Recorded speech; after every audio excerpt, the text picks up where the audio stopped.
I spoke to James Roberts of the Heritage Foundation here in Washington, D.C. He has just returned from a trip to Kiev, so I started by asking him how the protests affected his access to goods and services.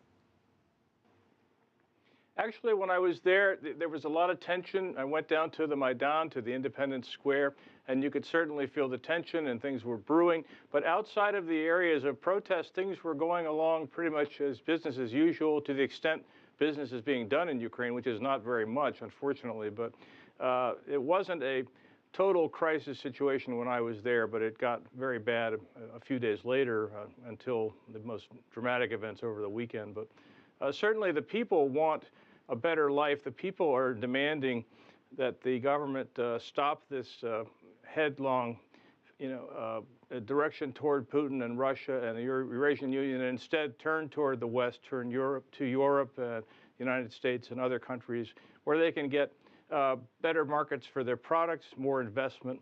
And that's really what I found when I was there. I presented the findings of our Heritage Foundation Index of Economic Freedom for 2014 about Ukraine, which is one of the lowest ranks in the world and is the lowest ranking country in Europe. And the reasons why: corruption, opaque, transparent, lack of transparency on the investment codes, and many other factors that if Ukraine does do a deal with the IMF, those will be the things that they'll be talking about. Do you anticipate that Russia might actually offer something bigger than even the IMF could offer during this period of time? If the oil price today is $103, I believe, my understanding is that the Russian state budget requires an oil price of $110. So Putin is going to be squeezed himself. Can he still come up with $15 billion, even if there were a friendly government left in Kiev to take the money? And there isn't.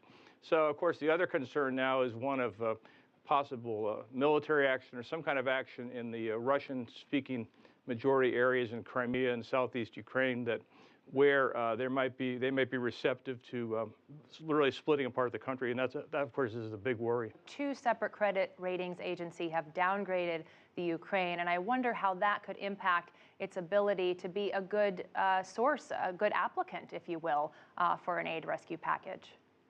Here's a country that is spending 7%, more than 7% of its GDP on subsidizing natural gas and energy for its people so that they don't even know what it's really costing.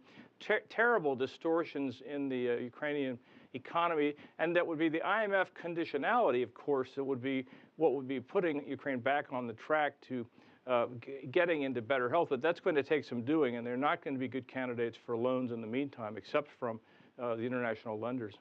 What do you think about the possibility of Ukraine being open to energy reform? That's something the IMF is most assuredly going to ask for if they bail out Ukraine.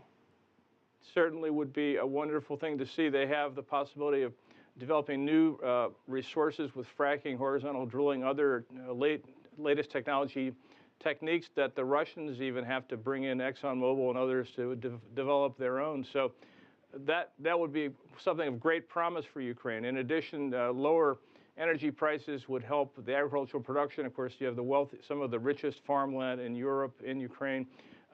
They could be much better off if they adopted better policies and better forms of governance, both political and economic.